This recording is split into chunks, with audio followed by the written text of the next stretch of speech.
Masarap magmahal, lalo na kung mahalaga sa atin ang isang tao.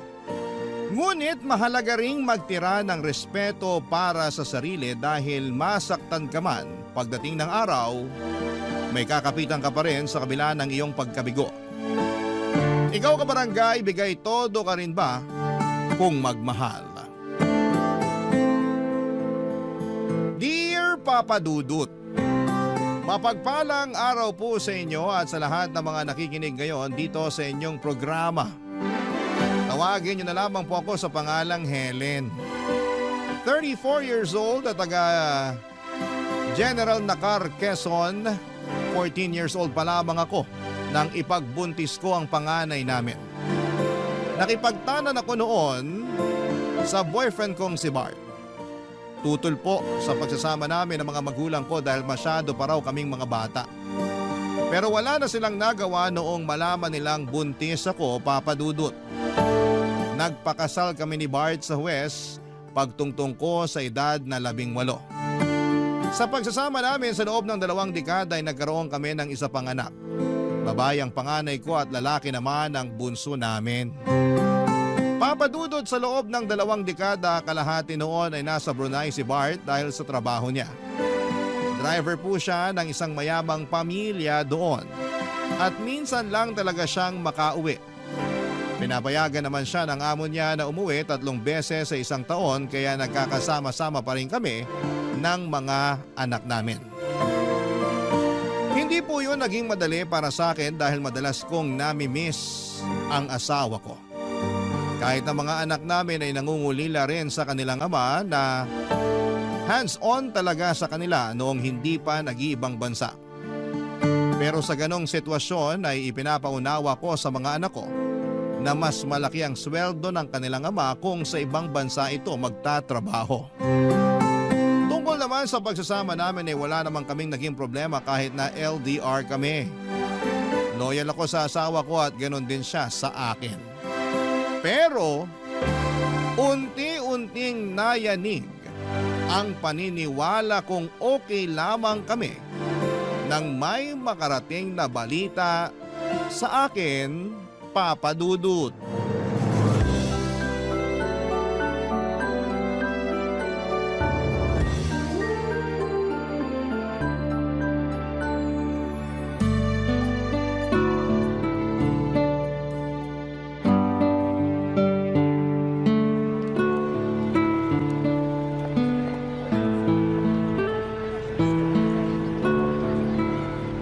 Nagkausap na ba kayo ng asawa mo? Mukhang hindi na tumatawag sa'yo. Iso ka, Nay. Magkausap nga lang kami kagabi. Kinumusta yung mga bata at saka nagkwentuhan kami. O kailan daw siya uuwi? Next week na raw po. Excited na nga po ako eh. Sa tagal ba naman na hindi kami nagkita? Na-excite ka pa mukhang niloloko ka na ng asawa mo. Nay, saan niyo naman nakuha yung ideya na yan? Loyal po sa akin si Bart. Mahal na mahal niya kami ng mga anak niya kaya hindi niya ako ipagpapalit sa ibang babae. Nasasabi mo yan kasi hindi mo naman siya nakikita araw-araw. Hindi mo alam kung sino-sino mga nakakasama niya. Baka hindi mo namamalayan, may kalampungan na pala siyang iba. Nay naman, huwag niyo namang siraan yung asawa ko ng harap-harapan. O anong gusto mo? Siraan ko siya ng patalikod? Mas maganda na kung harapan kung sasabihin sa'yo na niloloko ka ng asawa mo, Helen. Kung hindi niyo na po gusto si Bart para sa akin, wag niyo naman siyang gawa ng issue. Mabuti siyang asawa. Hindi naman siya pumapalya sa pagpapadala at sa pangungumusta sa aming mag-iinan niya eh. Baka medyo nakukonsensya pa kaya nangungumusta. Kung sa pagpapadala naman, hindi mo dapat ipagpasalamat yun. Kasi may responsibilidad siya sa inyo, lalo na sa mga anak mo. Teka lang po, Nay. Bakit niyo po ba nasasabi yan? Hindi ba't sinabi sa'yo ng asawa mo na sa susunod na linggo pa siya uuwi? 2 araw na siya rito sa Pinas. Ano po? Kanina niyo naman nalaman? May nakapagsabi sa akin. Yung anak ng kaibigan kong galing sa Pasay. Nakita niya raw si Bart doon sa bahay na nadadaanan nila pa uwi. Kaya nga nagtanong siya sa akin kahapon kung lumipat na raw ba kayo kasi akala niya nandun na kayo mag-iina. Kaya doon na lang dumiretso si Bart. Baka naman niloloko lang kayo noon. Alam niyo naman kung gaano kadaling manira ng tao. Paano kung totoo? Bakit hindi mo tanungin yung asawa mo? Tama na po, Nay. Sinungaling yung nagkwento sa inyo, hindi pa nakakauwi yung asawa ko. Mukha akong pagtataasan ng boses. Kung ayaw mong maniwala sa sinasabi ko, bahala ka! Pero kapag ikaw na mismo nakahuli sa pagsisinungaling ng asawa mo, huwag mong ipapakita sa akin yung pag-iyak mo! Ang kulit niyo naman po kasi, Nay. Hindi nga po nagloloko yung asawa ko. Kung gusto niyo, tatawagan ko siya ngayon habang kaharap ko pa kayo. Wag na! Mas mabuti kung kakausapin mo siya kapag nandito na siya. Tanungin mo ng harapan para hindi makapagsinungaling sa'yo. Sige po, Nay. Kakausapin ko siya at papatunayan ko po sa inyo na hindi totoo yung chismis na nasagap niyo. Sana nga! Ayoko rin naman mangyari na ngayong pamasisira yung pamilya ninyo. Kung kailan mahigit 2 dekada na yung pagsasama nyo. Uulitin ko po, Nay. Mabuting asawa si Bart kaya hindi niya ako magagawang lokohin. Kapag napatunayan ko nagsisinungaling yung nagsabi sa inyo na nakita niya yung asawa ko, pupuntahan ko siya at kakausapin. Hindi ko palalampasin yung paninira niya sa asawa ko. Papadudot, kahit sa panaginip ay hindi ko naisip na lolokohin ako ng asawa ko. Consistent naman kasi siya sa ipinapakita niya mula noong magsama kami. Mabait siya at responsableng asawa. Tuwing nakikipag-inuman siya ay nagpapaalam pa nga siya sa akin at hindi rin nagpapaabot ng madaling araw. Madalas pa nga siyang nagsasabing under noon dahil kapag pinauwi ko siya ay sumasama talaga siya at hindi na nagyayabang pa. May kaklase si Bart noong high school na nagtatrabaho sa Brunei bilang driver. Ang kaso'y pinauwi na ito ng asawa dahil naghahabol na magkaroon ng isa pang anak kaya nairekomenda nito ang asawa ko. Sa maraming taon na nagsama kami ay pinakita niya kung gaano niya ako kamahal. Madalas niya akong pinagsisilbihan. Magkatulong kami noon sa karinderya ni nanay at ayaw nga niya na napapagod ako kaya halos siya na ang gumagawa ng mga mabibigat na mga gawain. Nagkakahera na lamang ako noon at paminsan-minsan ay nagsiserve sa mga customers namin. Pero pagdating sa pagluluto at kahit na sa paghuhugas ng mga plato ay siya na ang gumagawa. Bukod pa roon ay naghahanap pa siya ng mga racket hanggang sa maging driver siya ng delivery truck. Okay naman ang kitaan niya roon pero noong naospital ang bunso namin, naubos ang savings namin mag-asawa nang kinailangan itong operahan. Pero noong magkatrabaho siya sa Brunei, mabilis kaming nakabangon, papadudot.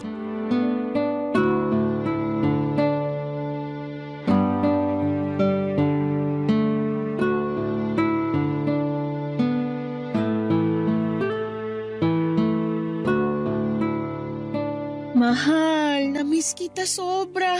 Tagal naman kasi nating hindi nagkita. Nandito na ako. At habang nandito ako, babahawi ako sa inyo ng mga bata. Nasaan nga pala sila? Nasa school pa, may pasok sila ngayon eh. Oo nga pala. Sinabi mo ba na ngayon ako darating? Siyempre hindi. Gusto mo silang isorpresa, 'di ba? Oo, miss na miss ko na sila eh. Lalo na yung bunso natin. Tagal na nag-aaya na maglaro kami ng basketball. Siguradong matutuwa yun mamaya kapag nakita ka niya. Nga pala, kamusta si nanay? Nakasalubong ko siya kanina dyan sa labas ah. Binati ko pero hindi ako pinansin. Galit pa siya sa akin? Ha? Baka bad mood lang yun si nanay. Pagpasensyahan mo na. Nakakapanibago lang kasi. Dati naman, kinukumusta niya pa ako tuwing nagkikita kami sa labas. Ay nako, kakausapin ka rin ni nanay. Wrong timing ka lang talaga. Teka, kumain ka na ba? Oo, kumain na ako kanina. Ikaw, kamusta ka naman? Hindi ka ba nahihirapan sa mga gawain dito? Sus, makapangumusta ka naman. Parang hindi tayo nag-uusap sa video call. Siyempre okay lang naman ako. Kayang-kaya ko pa mga gawain dito. Bakit parang nakukulangan ka pa? Yun na nga. Nakukulangan din ako kaya parang kailangan ko na ng bagong aalagaan. Total, nandito ka na. Anong ibig mo sabihin? Mahal, gusto ko na ulit magbuntis. Ano? Gusto ko ng isa pang anak. Malalaki na kasi mga anak natin eh. Mahal naman, baka naman naiinip ka lang kaya mo naiisip yan. Saglit lang ako rito. Sino sasama sa'yo tuwing may check-up ka? O kaya pag nanganak ka na? Nandito naman si nanay. Pwede niya akong samahan. Tsaka siya rin naman yung nag-aasikaso sa akin nung nanganak ako, di ba? Oo, pero busy na si nanay sa karinderya. Nakakaya naman kung maaabala pa siya. Baka sabihin niya pa, ako yung asawa mo pero hindi man lang kita masamahan. Nasabi ko na to kay nanay. Kahit na. Bakit parang ayaw mo? Hindi naman sa ayaw. Parang hindi lang maganda yung timing. Kung hindi ngayon, kailan pa, mahal? Kung kailang hindi ko na kaya, ganun ba? Pwede naman sa ibang taon. Wag lang muna ngayon. Pagbigyan mo na ako, sige na naman, mahal. Gusto ko lang talagang maranasan ulit na may alagang baby. Pero gusto ko ring makasama mo ko sa pagbubuntis mo. Para masubaybayan ko yung anak natin hanggang sa paglabas niya. Pwede naman kitang laging i-update. Madalas naman tayo magka-video call, di ba? Oo, pero iba pa rin yung nakikita ko kayo na malapitan. Para may magawa man lang ako para sa inyo. May magagawa ka naman eh. Sinusustentuhan mo naman kami, tsaka lagi ka rin nangungumusta. Sapat na sa akin yun. Mahal, please naman, makinig ka sa akin. Huwag na muna ngayon, okay? Gusto ko rin naman magkaanak pa tayo. Pero hindi lang talaga ito yung tamang panahon para dyan. Ang simple-simple lang naman ang hinihiling ko sa'yo. Hindi naman ikaw yung magbubuntis, kundi ako. Mahal, pag-usapan na lang natin to ulit sa susunod, okay? Magpapahinga muna ako. Ang layo pa ng binyahe ko papunta rito. Ano pa nga bang magagawa ko?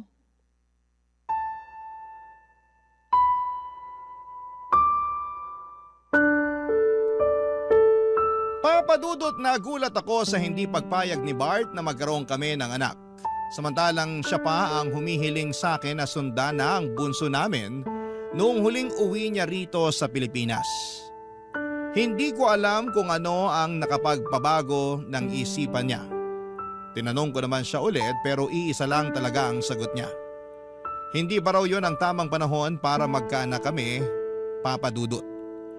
Pinanindigan niya po ang katwiran niyang yon, kaya naman hindi na rin ako nagpumilit pa. Inisip ko na lamang na pwede pa rin naman talaga sa susunod na taon. Nang makauwi si Bart, akala ko ay madalas na kaming makakapag-bonding. At susulitin talaga niya yon, yung oras na kasama kami, pero hindi po ganon ang nangyari. Nung unang 2 araw ay nakipaglaro pa siya ng basketball sa bunso namin. Nagluluto rin siya sa bahay at naglalambing din sa akin. Pero mula nung 3 araw niya sa amin ay palagi na siyang umaalis. Ang paalam niya, may importanteng lalakarin lang daw at sa susunod na pag-alis niya, sinabi niyang tutulungan niya lang daw ang kumpare niya sa pag-aasikaso ng requirements para makapagtrabaho din sa Brunei. Papadudot na unawaan ko naman yon dahil may tumulong din naman sa kanya noong kaya hinayaan ko lamang siya. Pero noong araw-araw na siyang umaalis ay doon na po ako nagduda sa mga ginagawa niya, Papadudot. Barangay Love Stories. Barangay Love Stories. Papadudot ng minsang umalis si Bart ay sinundan ko na siya. Nakita ko siyang dumiretso sa terminal ng bus sa Infanta papunta sa Maynila. Wala po siyang dalang gamit maliban sa chest bag na lagi niyang daladala tuwing umaalis siya. Hindi pa noon nakakakyat ng bus si Bart kaya nagpa siya kung tawagan siya para malaman kung magsisinungaling siya sa akin o hindi. Tumawag ako at sumagot naman siya. Tinanong ko kung nasaan siya ng mga sandaling yon pero nagulat ako ng ibang lokasyon ang sinabi niya sa akin. Malinaw na nagsisinungaling noon ang asawa ko. At dahil doon ay may mas nadagdagan pa ang pagdududa ko sa kanya. Hindi nga nagtagal ay nakumpirma kong niloloko na ako ng asawa ko. Noong pabalik na siya sa Brunei ay hindi na siya nagpahatid sa airport kaya mas lalo akong nagtaka. Dati naman kasi ay pinapasama pa niya ang 2 naming anak tuwing inihahatid ko siya. Pero nagdahilan siya na masyado raw siyang malulungkot kapag sumama kami roon. Pero kahit na hindi niya kami pinasama ay sinundan ko siya, Papadudot. Hindi niya namalayan na nakasakay lang kami noon sa isang bus papunta sa Maynila. At laking gulat ko noon nang pagdating niya sa terminal ay may babaeng sumundo sa kanya. Nakakotse pa yung babae.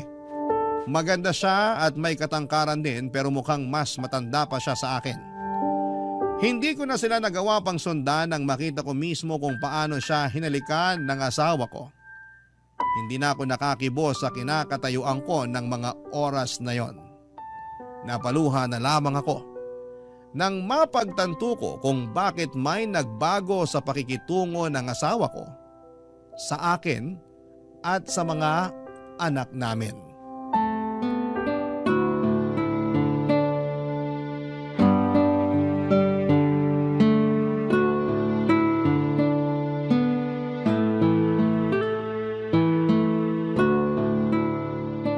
Mahal, kumusta yung biyahe mo pa Maynila? Okay naman. Safe naman ako nakarating dito sa airport.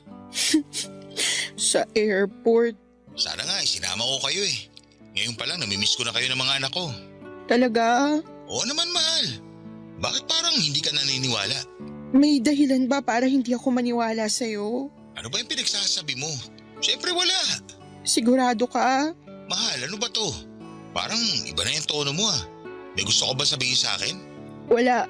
Wala, pero ganyan ka naman makipag-usap. Ikaw, wala ka bang sasabihin sa akin? Ay, mahal. Pwede bang diretsahin mo na lang ako? Ang hirap kasi ng ganito na parang manguhula pa ako kung bakit ka nagkakaganyan. Nasaan ka ngayon? Nandito sa airport. Pwede bang mag-selfie ka ngayon? Ha? Maraming tao rito. Nakakahiya. Kailan pa naging nakakayang mag-selfie sa airport? Ginagawa mo naman yan dati ah. Mahal naman. Ano bang mahirap sa hinihiling ko sa'yo? Selfie lang naman, 'di ba? Hindi kasi pwede. Bakit hindi pwede? Baka naman kaya ayaw mo kasi wala ka naman talaga sa airport. Paano mo naman nasabi yan? Pwede ba? Huwag ka nang magmaang-maangan. Akala mo ba hindi ko malalaman na next week pa talagang flight mo? Ano? Hindi ka makasagot kasi totoo yung sinasabi ko? Oo, totoo. Wala rin naman point kung magsisinungaling pa ako. Wala ako sa airport. Nandiyan ka sa babae mo, di ba? Kailan mo pa ba ako niloloko, ha? Kailan pa kayo ng babae mo? 5 taon na. 5 taon? Ganong katagal na kayo magkarelasyon? Bart naman! Paano mo nagawa sa akin to? Mahal, pasensya ka na. Kinailangan ko lang kasing gawin to. Kailangan ko ng tulong niya para magkaroon ng trabaho sa Brunei. Tinulungan ka naman ng kaibigan mo, di ba? Ano pa yung tulong na sinasabi mo? Nagsinungaling ako sa'yo noon. Totoong tinulungan ako ng kaklase ko nung high school. Pero nabankrupt yung amo ko. Nagbawas na siya ng mga driver nila. At isa ako sa natanggal kasi ako lang naman yung Pinoy doon. Hindi ko na alam yung gagawin ko noon, mahal. Buti na lang, ipinakilala sa akin ng kaibigan ko si Angelica. Siya yung tumulong sa akin para magkaroon ng panibagong trabaho sa Brunei. Marami siyang kilala na makakatulong sa akin. Kaya may napasukan kaagad ako noon. Kaya ba pati yung Angelica na yun, pinasukan mo na rin? Mahal naman. Intindihin mo naman ako. Para sa inyo rin naman itong ginagawa ko. Hindi ko lang talaga sinabi sa'yo na natanggal ako sa trabaho kasi ayoko ma-stress ka pa. Saka ayoko rin umuwi nang wala man lang sapat na ipon. Ngayong may ipon na tayo, hindi mo na kailangan makisama sa babae mo. Umuwi ka na rito. Mahal, hindi talaga pwede. Please naman, unawain mo naman ako ngayon. Anong gusto mong gawin ko, ha? Tanggapin na lang na may kahati ako sa'yo, ganun ba? Hindi naman magtatagal to, mahal. Pansamantala lang to. Ikaw pa rin yung mahal ko. Kayo pa rin yung pamilya ko. Kaya sana, pagbigyan mo na muna ako ngayon. Alam mo, hindi ko alam kung paano mo pa nasasabi sa akin yan ngayon. Hindi ka pumayag nung sinabi ko sa'yo na gusto ko magbuntis ulit. Tapos ngayon, malalaman ko na may kabit ka pala. Ano gusto mo maramdaman ko? Dapat ba hindi na lang ako masaktan kasi mahal mo naman kami ng mga anak mo? Niloko mo na nga ako eh. Huwag mo naman akong gawin tanga. Papadudot dahil sa galit ko ay napilitan si Bart na bumalik at ilaan sa amin ang natitira pa niyang 1 linggo dito sa Pilipinas. Harap-harapan niyang inamin ang naging affair nila ni Angelica. Kahit daw nasa Brunei siya ay madalas pa rin silang magkasama. Sobrang sakit noong nalaman ko lahat-lahat ng panluloko sa akin ng asawa ko. Kahit na sinabi niyang ginawa niya yon para sa amin, ay hindi ko pa rin matanggap na sa tinagal-tagal ng pagsasama namin ay matagal na rin pala niya akong niloloko. Pero kahit gaano kasakit ang ginawa niya, nagdesisyon ako na inihim yon sa mga anak namin. Nagpanggap kami na walang problema dahil ayokong maapektuhan sila. Lalo na't pareho pa silang nag-aaral. Isa pa, Papadudot, ay masyado ring makiama ang 2 kong anak kaya hindi kaya ng puso ko na masira ang tingin nila sa papa nila. Tiniis ko ang lahat Kahit na may choice naman akong kumawala na lamang sa relasyon namin. Sa madaling salita ay pumayag ako na may kahati ako sa asawa ko. Pumayag rin ako na magsama sila sa Brunei. Ang kapalit naman noon ay hindi nagkulang sa sustento sa amin si Bart. Palagi rin siyang tumatawag para kumustahin ang mga anak namin. Sa madaling salita ay walang nagbago sa amin. Kahit pa alam ko na may kabit siya, Papa Dudut.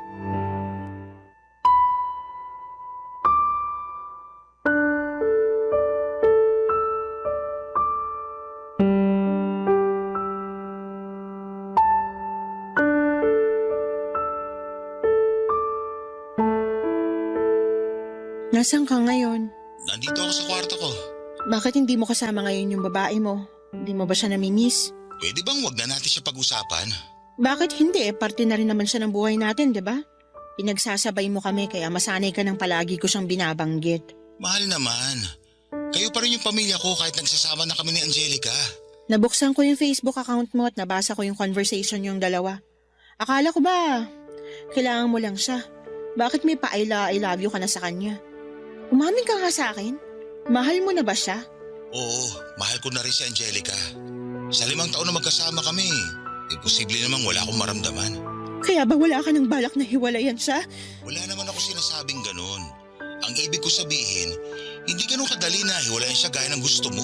Isipin mo naman yung pinagsamahan natin. 22 years, Bart! Sasayangin mo lang yan para sa Angelica na yon. Wala naman kayong anak kaya wala kang responsibilidad sa kanya. Mas matagal mo akong nakasama. Isipin mo naman yun. Alam ko naman lahat ng yan at hindi ko rin nakakalimutan. Sinabi ko naman sa'yo, di ba? Mahal na mahal pa rin kita. Pero hindi pwedeng dalawa kaming mahal mo. Hindi pwedeng dalawa kami na inuuwian mo. Naiintindihan mo ba? Kaya darating pa rin ang araw na kakailanganin mong pumili sa amin. At alam mong hindi ako papayag na hindi kami yun. Kayo pa rin ang pipiliin ko, alam mo yun. Pero hindi ko pwedeng gawin yan ngayon kasi hindi pa nakakatapos yung mga anak natin. Ano ibig mong sabihin? Makikipagrelasyon ka sa ibang babaeng yun sa loob ng maraming taon? Sa gusto mong mangyari, imposibleng hindi ka makabuo ng pamilya sa kabit mo. Tapos kakalimutan mo na kami kasi may bago ka na. Sabihin mo na lang kung ayaw mo na talaga sa akin kasi maghahanap na rin ako ng iba. Mahal, huwag ka namang ganyan. Mahal na mahal kita. Huwag mo naman ako ipagpalit sa iba. Ang kapal naman ng mukha mong sabihin niya sa akin samantalang ikaw yung naunang mga liwa. Usa siyang dumating. Hindi ko siya hinahanap kaya ibang kaso yun. Ah, ganon. Kaya tuwing may bagong darating, tatanggapin mo na lang. Si Angelica lang yung babae ko, okay? Wala nang iba. Dapat ba akong matuwa na wala nang iba? Lintik naman, Bart. Nagpapakamartir na nga ako rito para lang magmukha pa rin buo yung pamilya natin at hindi masira yung imahe mo. Tapos ganyan pa yung maririnig ko mula sa'yo. Ano bang gusto mong gawin ko para maniwala kang kayo pa rin ang pipiliin ko? Anakan mo ko. Yun lang ang gusto kong mangyari. Wala na akong pakialam kahit magsama kayo ni Angelica. Sige, payag na ako. Pagka-uwi ko ng Pilipinas, sisiguraduhin ko na magkakaanak ulit tayo. Tungkol naman sa sustento, kailangan mo ring dagdagan yun at hindi ka pwedeng pumalya. Wala tayong magiging problema pagdating sa sustento. Hindi ako magkukulang sa inyo. Mabuti kung ganun. Pero sana, wag mo na akong pilitin makipag-hiwalay kay Angelica. Hihiwalayan ko siya kapag natapos na yung mga anak natin sa pag-aaral. Pero sa ngayon, magiging patas ako sa inyo.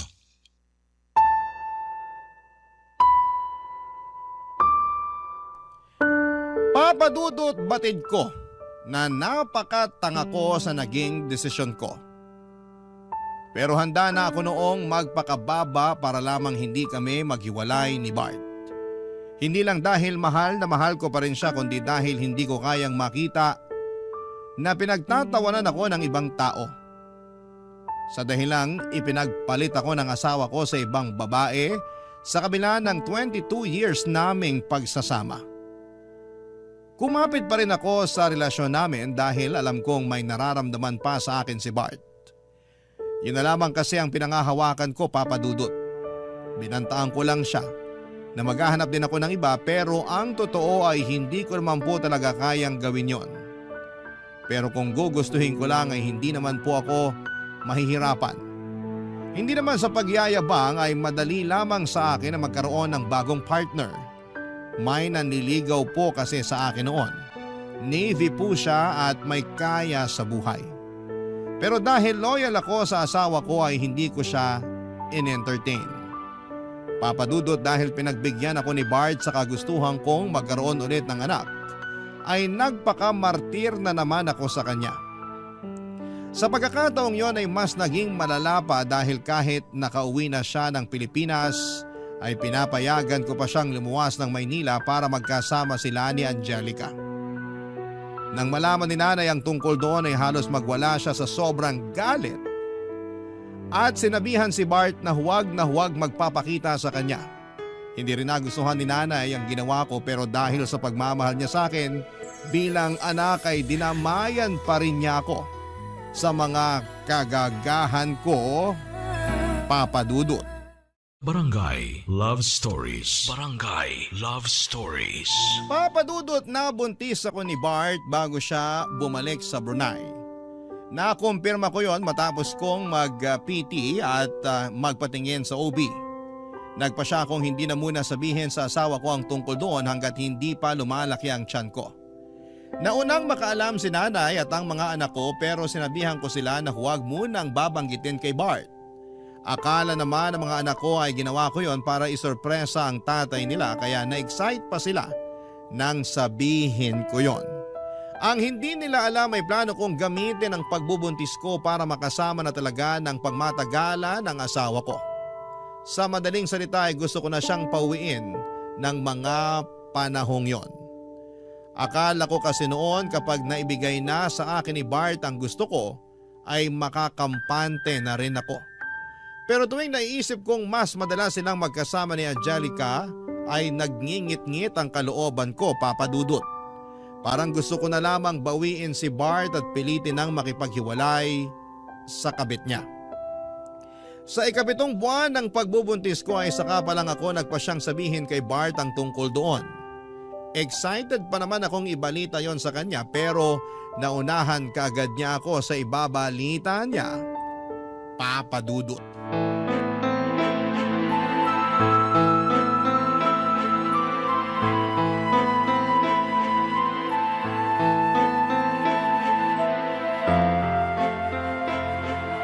Anong sinabi mo?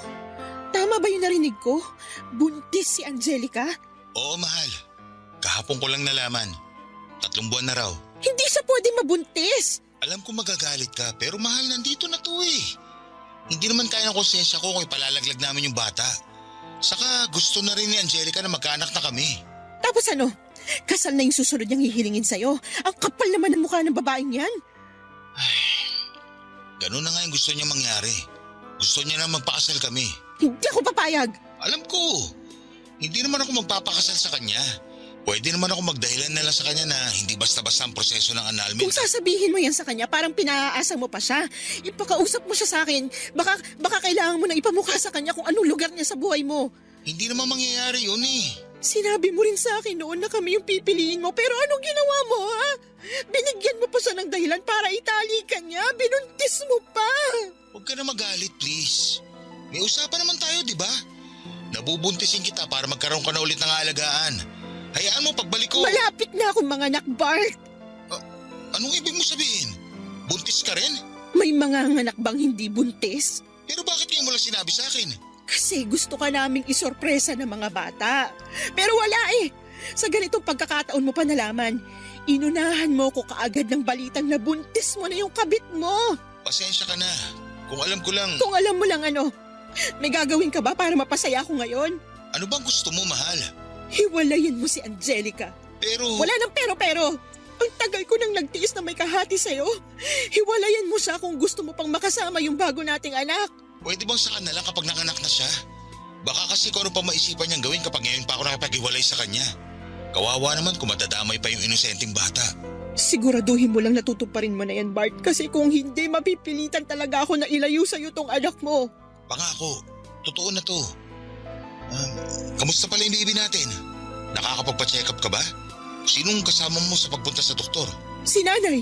Siya naman talaga nag-aasikaso sa akin noon pa. Kunwari ka pang hindi mo alam. Pasensya ka na kung wala na naman ako sa tabi mo. Sanay na ako.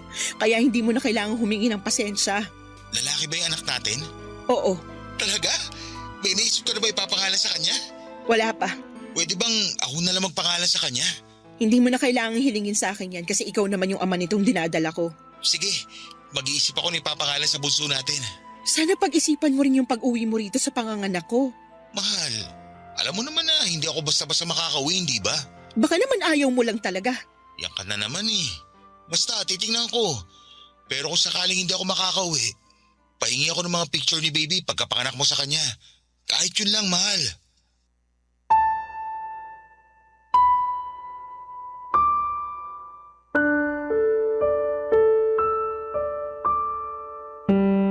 Papadudot, alam naman ni Angelica na kasal kami ni Bart pero hindi ko maintindihan kung bakit hinihiling pa niya na pakasalan siya ng asawa ko. Pero kahit na ano pang gawin niya ay hindi ako papayag na maghiwalay kami ni Bart. Pinangahawakan ko ang kasal namin at malaki ang laban ko hanggat hindi pa ako hinihiwalayan ng asawa ko. Sa galit ko noon ay gumawa ako ng paraan para makausap si Angelica. Dahil pareho lang naman kaming nasa Pilipinas, kung tutuusin ay pwede ko siyang puntahan pero dahil malaki na ang tiyan ko ay may hirapan na akong magbiyahe. Nagkaroon kami ni Angelica ng mainit na sagutan. Hindi ako nagpatalo sa kanya dahil ako ang legal at ipinamukha kong kabit lamang siya ng asawa ko. Doon na siya nagwala at aksidente niyang nasaktan ang sarili niya. Papadudot sa kasamaang palad ay nakunan po si Angelica. Hindi ko naman ginusto ang mga nangyaring yon sa kanya at aaminin ko na naawa ako sa kanya dahil sa mga nangyari. Pero medyo nakahinga rin ako ng maluwag dahil wala na siyang hahabulin sa asawa ko. Papadudod sa pagkawala ng ipinagbubuntis ni Angelica, akala ko noon ay tuluyan na siyang hihiwalayan ni Bart. Pero hindi po ganon ang nangyari.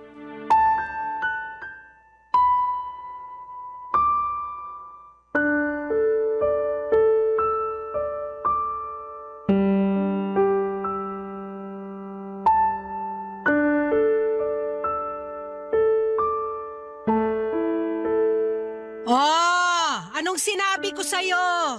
Nung una pa lang, sinabihan na kitang niloloko ka ng asawa mo pero ayaw mo maniwala. Ipinagtatanggol mo pa siya. O tapos ngayon ano? Ginawa ka lang niyang tanga. Oo na po, Nay. Tanga na ako kung tanga pero mahal na mahal ko po si Bart. Ama pa rin siya ng mga anak ko. Ama siya ng batang nasa sinapupunan ko ngayon. Kaya hindi ako papayag na maghihiwalay kami dahil sa Angelica na yun. Ako lang dapat yung mahal niya, Nay. Ako lang. Kahit hindi ka pumayag na maghiwalay kayo, kung hindi ka na kayang panindigan ng asawa mo, wala na ring silbi ang pagpapakamartir mo. Ano bang kailangan kong gawin para matauhan ka? Masyado mo nang ibinabay ang sarili mo para lang sa isang manlolokong asawa? Pero, Nay, kahit naman niloko niya ako, hindi pa rin niya kami pinabayaan. Mahal niya pa rin ako. Tanga! Hindi na pagmamahal yung ginagawa niya sa'yo. Pinaglalaroan ka na lang ni Bart. Alam ko po, Nay. Alam ko po. Pero tiniis ko na ang lahat para sa mga bata. Ayoko malaman nila na hindi na kami maayos ng papa nila. Ayoko ring malaman na may ibang babae si Bart kasi baka mawala yung respeto nila sa kanya. Naririnig mo ba yung sarili mo? Helen naman! Kaya ka biniyayaan ng utak para gamitin mo sa mga desisyon mo sa buhay at hindi para magpakatanga lang sa isang lalaki.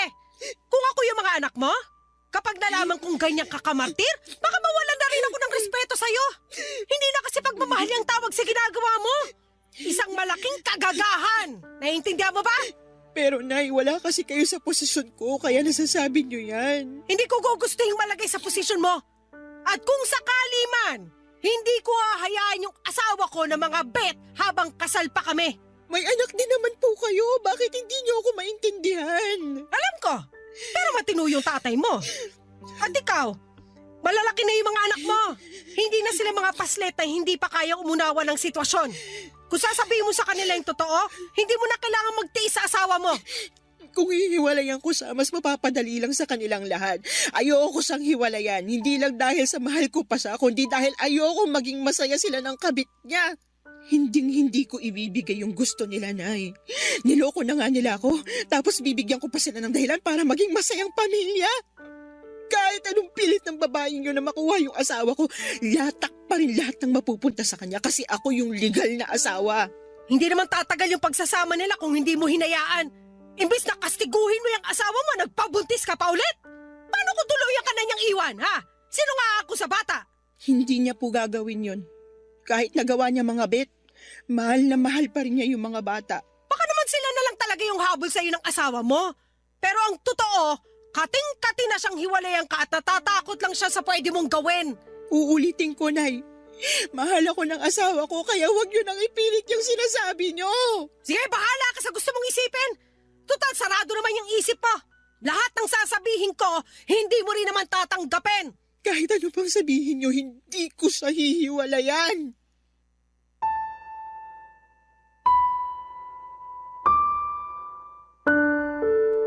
Papadudod sa kabila ng mga nangyari kay Angelica ay nakumpirma kong nagsasama pa rin sila ni Bart at wala talaga siyang balak na hiwalayan nito. Hindi nga nagtagal ay hiniling na rin niya papadudot na maghiwalay kami. Tama si nanay. Mga bata na lang talaga ang habol sa akin ng asawa ko. Nangako naman siya na hindi siya magkukulang sa suporta niya sa mga bata. Lalo na sa batang nasa sinapupunan ko sa ngayon.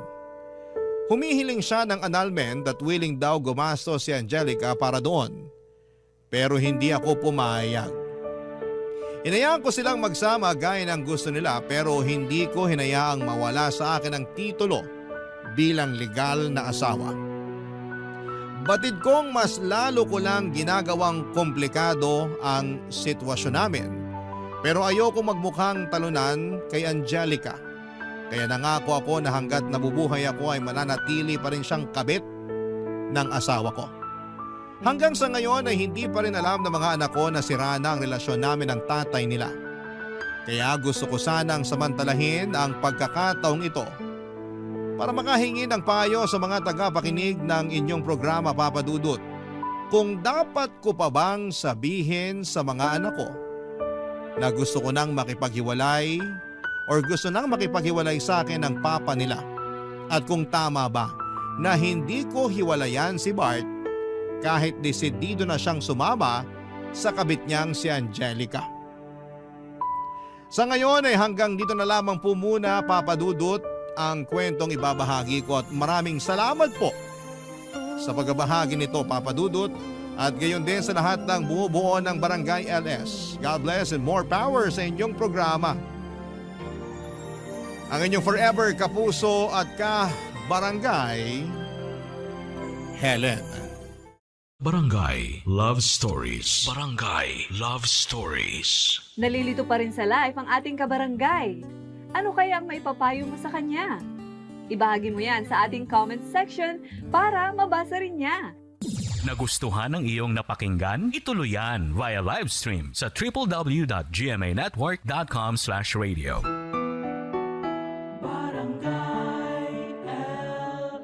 In Mega Manila, 97.1